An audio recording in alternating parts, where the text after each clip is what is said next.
What's going on, guys? This is VinylicPuma, back with another Fallout video, and today I figured I would not make another video bashing Fallout 76 and instead talk about some things that Bethesda could do to save Fallout 76 as well as the rest of the Fallout franchise.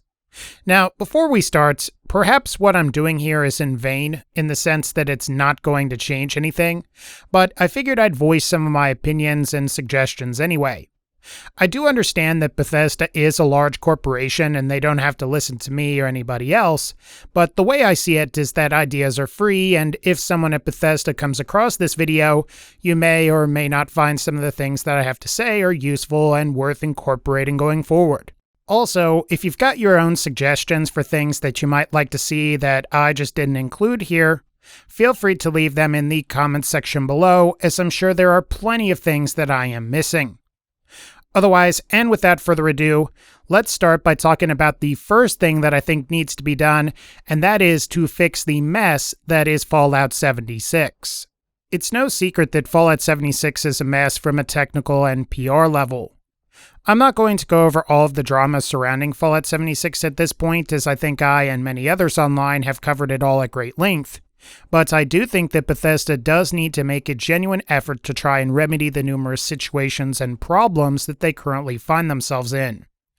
Especially if Bethesda has interest in releasing a Fallout 5 in the future, as I can almost guarantee at this point that it's going to be that much harder and that much more of an uphill battle to get people excited for a future Fallout game after the release of one of the most openly reviled and hated Fallout games ever made. I think most of the problems that have surrounded Fallout 76 since its reveal up to now come down to a lack of transparency and what seems to be a bizarre unwillingness to placate and pacify people. As an example, the Fallout 76 teaser comes out, Kotaku reveals it's an online game, which upsets people, and then Pete Hines comes out and makes some statement about watching E3 to see what we're actually doing. What's so bizarre about this in retrospect is that Bethesda could have come out and said, yes, it's an online game, and while people would have been upset, much like they were with the Elder Scrolls Online, their expectations would have been properly tempered going into E3. Maybe the argument is or was that Bethesda wanted to save Fallout 76's surprise for E3, but when there was already confusion and concern about this game that could have been put to rest, Bethesda chose not to do that. Understandably, people got even more mad once the truth about the game was revealed. Being forthcoming, as well as putting out fires before they start or get worse, is the best strategy at this point and will go a long way in calming down all of the backlash. Also, focus on fixing what's really wrong with Fallout 76 from a technical standpoint, rather than trying to implement balance changes through stealth nerfs that no one that's still playing the game even asked for. This brings us to our second entry, and that is going to be to finish Fallout 76. While I'm sure everyone knows at this point that I don't like Fallout 76 for a multitude of reasons, and I think most other people are pretty much in the same boat, I think even I would have to admit that it would be a bad idea to abandon the game at this point. While it may be tempting due to the overwhelmingly negative reception, the tremendous amounts of backlash across the internet from Fallout 76's various controversies, as well as just the general underperformance when it came to this game's sales, I think it would be wise of Bethesda to stick it out and fulfill most, if not all, of their planned obligations for the game. That means you should fix as many bugs as you can fix, add all planned additional features, release all 6 DLCs or so, and add mod support to the game. If that takes 6 to 8 months rather than the standard year or two like you had planned, that's fine, but I think you should complete all the plans you had for the game within reason and then continue to support the servers going forward. If you did drop Fallout 76, I think it would look bad for the entire Fallout franchise going forward. After all, Mass Effect Andromeda was dropped by EA, and from a PR standpoint, it didn't bode well for that series. Currently, and in the best case scenario, Mass Effect is in a state of limbo, with a future game maybe coming out in the next 5 years or more. At worst, the Mass Effect franchise will likely never return, and if it does, it's going to be in the form of a cynical mobile game. If Bethesda doesn't want the Fallout franchise to share the Mass Effect franchise's fate, you need to at least stick with this game until you reach a good stopping point, and then move on to other Fallout or other Bethesda Game Studios projects. This brings us to our third entry, and that is going to be to decanonize Fallout 76. Even though this sentiment may be controversial and hurt the pride of some of the developers, writers, and other people that worked on or were involved with Fallout 76, I think it's safe to say that a lot of the major lore revisions, retcons, and other lore changes featured in Fallout 76 have been extremely unpopular amongst the fanbase and contributed greatly to the backlash surrounding this game. I also would just like to say, just because you have control over the lore and you can do whatever you want, doesn't mean that you should do whatever you want. I've seen a couple of people in the community float that argument around a few times before, and it's almost like saying, I could do something bad or immoral, so I should be able to do a bad or immoral thing without judgment or consequence. Obviously, the changes to the Brotherhood of Steel in 76 are a great reason why Fallout 76 should not be considered canon. I don't think anyone liked this change, and the ones that seemed to were probably not even that big of fans of Fallout in the first place. As for the Scorch Beasts, this is anecdotal, but I have a brother-in-law who's not much of a gamer that thought that they were dragons, and not in a good way. Now, while you could make the argument that Fallout is fantasy, part of Fallout's appeal is its realism and ties to the real world. Even if it does draw on fantasized conceptions of what people thought radiation did to people and animals from the 1940s and 50s. After all, radiation doesn't mutate people or animals like we see in Fallout, as otherwise we would see these weird mutations near Chernobyl. I guess what I'm trying to say with everything here is that maybe you can cherry-pick a few interesting lore tidbits and ideas that are presented in Fallout 76 here and there, but by and large, just scrap it and pretend it doesn't exist. This is going to bring us to entry number 4, which is going to be to stick to the formula. Once you've dealt with Fallout 76 and going forward with the Fallout franchise, you should stick with the established formula that I presume Todd Howard came up with. This isn't to say that no one would want PvP in a future Fallout game or some sort of co-op multiplayer play, but I think a big reason Bethesda Game Studios' Fallout games are popular is because they adhere to a formula that has never failed. After all, Fallout 3, New Vegas, and 4 all sold well because they adhere to the core single-player FPS/RPG gameplay that was established with Fallout 3. This style of gameplay is unique, very popular, and isn't really offered by anyone else in the industry. I also think it's fair to say that people aren't tired of this formula, because if they were, they would have bought Fallout 76 in droves, which they didn't. This isn't to say that you shouldn't try new things, as Fallout 4's building was a good idea, even if its implementation could have been better and more refined, but at its core, what's fun about Fallout is exploring, meeting weird and interesting characters, feeling like you're at the center and pivotal to the game's story, and then of course the more visceral aspects of the games like activating VATS and watching the mayhem. I think a great example of a franchise that had a virtually bulletproof formula was Halo under Bungie's leadership. If you really think about it, the single-player and multiplayer gameplay present in Halo 1, 2, and 3 were all very similar, popular, and ultimately never saw a failed release. Things only started to go awry with Reach, where they introduced Sprint, Bloom, and Armor abilities, and then things got really bad when 343 really reduced the skill gap with Halo 4, and decided to turn Halo 5 into Call of Halo Sprint Warfare, the Microsoft Focus Group tested edition. The thing is, there's a reason why people still play Counter-Strike all of these years later, why all of Rockstar's games are basically spin-offs of GTA, and why Game Freak keeps pumping out turn-based Pokemon games. These are formulas that work, and with the proper tweaks and additions of new features, they can reach new levels of popularity or maintain their current popularity. So if you ask me, you're better off making a strong core single-player Fallout experience and then adding a new feature like co-op or building on top of it, rather than trying to turn Fallout into a survival game like you did with Fallout 76. This is going to bring us to entry number 5, and that is going to be to break the established story and world formula. Now, I know this sounds silly after telling you to stick with the formula, but I think there's a reason why the fanbase like Fallout 2 and New Vegas, and that's because they break a lot of the series' conventions and formulas in unique and interesting ways. As an example, rather than being a vault dweller of some sort that must emerge from the vault and accomplish some task like getting a water chip, finding their father, finding their son, or recolonizing Appalachia, New Vegas features the courier, who's basically tasked with delivering a platinum chip to an old world business magnate. On the way, they get ambushed and left for dead, and then during the game, the player is allowed to decide how things play out. Even in the case of Fallout 2, being a tribal/wastelander on a quest to find the Gek is a nice change of pace, and breaks the Fallout series' current tropes. Something else I think a lot of fans like about Fallout 2 New Vegas is that you feel there is a sense of societal progression.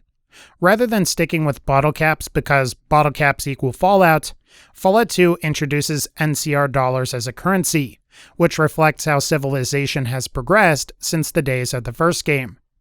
The same thing goes for New Vegas, where the New Vegas Strip looks like a more modern civilization in contrast to the desert wastelands at the beginning of the game.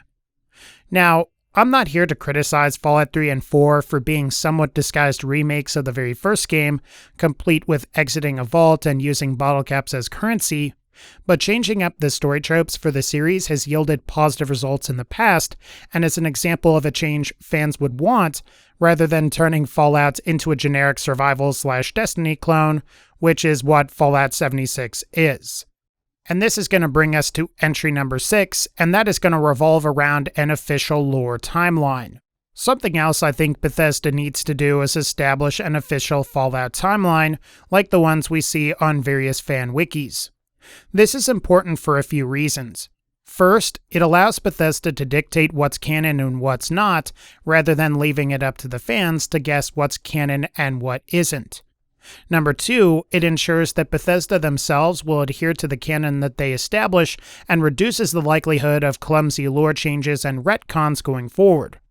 And number 3, it allows Bethesda to take proper ownership of the Fallout lore, where previously fans have been compiling that lore for them on wikis based on all of the previous Fallout games, including games that never released like Fallout Van Buren, or from materials that have an ambiguous canonical status like Chris Avallone's Fallout Bible. While I would recommend you use what fans have compiled thus far as a base, work out some of the inconsistencies across various titles, and exclude the vast majority of the new lore that was established in Fallout 76, the main point here is that you're establishing what the timeline and lore are, rather than having the fans do it for you. This isn't to say that collaboration with the community on what the lore is a bad thing.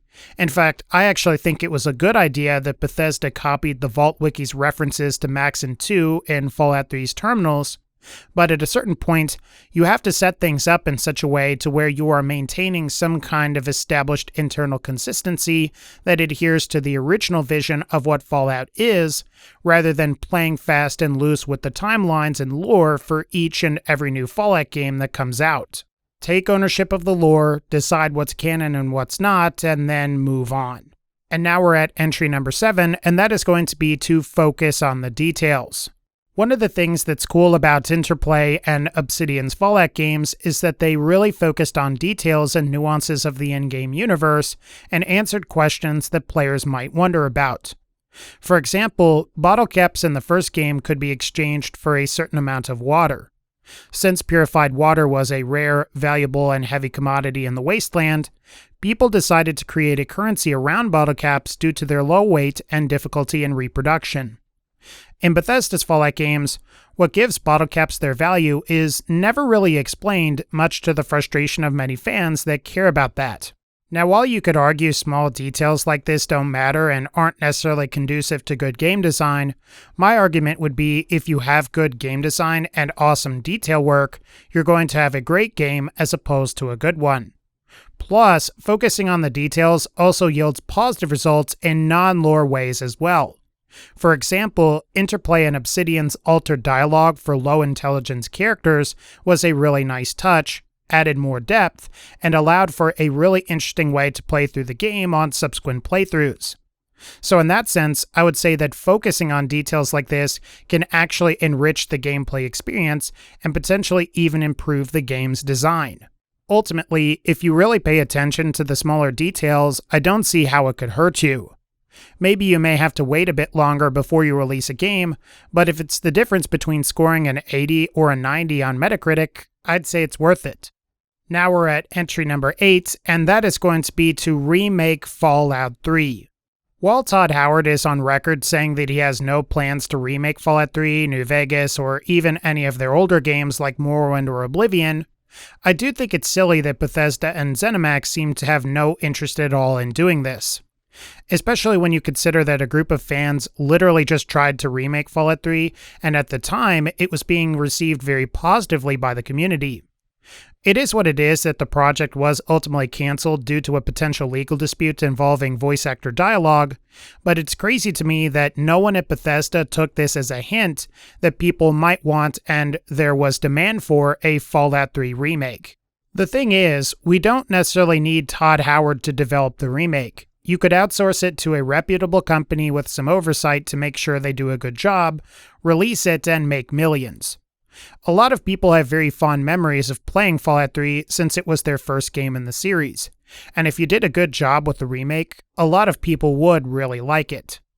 Plus, it would be a much better way to get people excited going into Fallout 5 after the reception of Fallout 76. Even a company like Nintendo that's occasionally aloof and or stubborn when it comes to fan remakes like AM2R recognized that remaking Metroid 2 for the Game Boy on the 3DS was a good idea. Even though that 3DS remake didn't sell amazing, it did sell about 33% of the copies of the original, and the original sold about 1.5 million units, which I would say is not bad considering it released the same year that the Nintendo Switch did. There's also the Crash Bandicoot Insane trilogy, and while that didn't sell as much as the original games combined, 4.4 million sales on the PS4 alone is very impressive.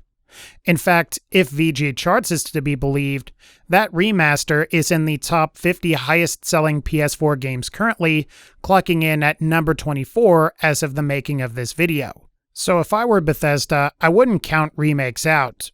If you had a really good remake of Fallout 3, it seems like it would be an easy slam dunk and would drum up excitement for the franchise going into a future installment. And now we're at entry number 9, and that is going to be to let fans and others develop Fallout spin-offs.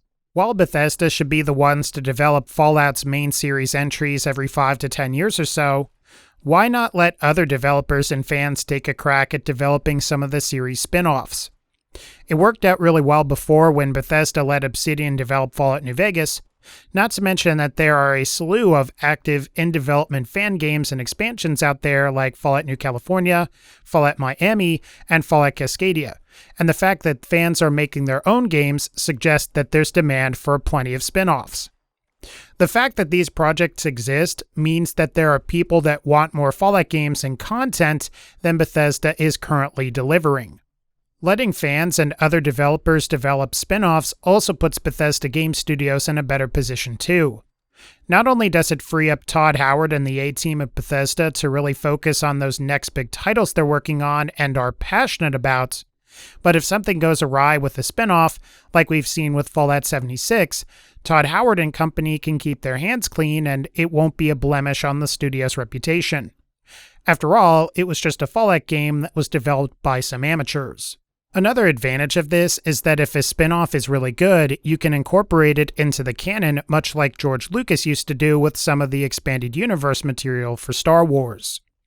Things like the Knights of the Old Republic video games, the Thrawn trilogy, and Shadows of the Empire were really cool, filled in some of the gaps in the story, and kept fans interested and invested during the long gaps between major movie releases. Ultimately, it's just a suggestion and something to think about. That, and rather than strain in-house development resources on a game like Fallout 76 that no one asked for, why not just get some random company to develop it for you while you work on other projects? Okay, so this is going to be our 10th and final entry, and that is going to be to hire Chris Avellone. I don't know what Bethesda's current relationship with Chris Avellone is. I would assume it's decent since he recently worked with Arcane on Prey, But am I the only person that thinks it's weird that Chris Avellone is working on the writing for Dying Light 2 and not a new Fallout game? As far as I'm aware, he's currently freelancing, so it seems like the guy would be available to write a story for a Fallout game or one of its spin-offs. I also think, and especially after Fallout 76, if you announced a single-player Fallout spin-off like New Vegas with Chris Avellone doing most of the writing on the project, a lot of people would be very excited. The sheer fact that news outlets were covering how Chris Avellone wasn't involved with Fallout 76 back in June should be a hint to Bethesda what the fanbase actually wants. I would say the same thing goes for Obsidian as well, even though at this point, due to Microsoft's acquisition, some of the Fallout, no pun intended, from Fallout New Vegas, and the recent announcement of Outer Worlds, that it's unlikely that Bethesda would work with Obsidian again. However, since Chris is a freelancer at this point and he seems somewhat interested in working on a new Fallout game, why not hire him to do some of the writing for a future project? Even if it was just a spin-off type game and not a main series entry like Fallout 5. It's up to you, Bethesda, but hiring Chris Avellone to work on a Fallout game would be very popular, especially since fans really like the work he did on Fallout New Vegas, Fallout 2, and the Fallout Bible. But again, it's just another idea. Otherwise, guys, I think that's going to wrap up this particular video. I figured I would make a more positive Fallout video since a lot of my more recent Fallout content has been pretty critical. So let me know what you think of what I had to say here in the comments section below. And as always, like this video if you liked it, click the bell so you can be notified when I upload more videos, and as always, and again, thank you all so much for supporting this channel. Take care, and I'll see you all in the next one.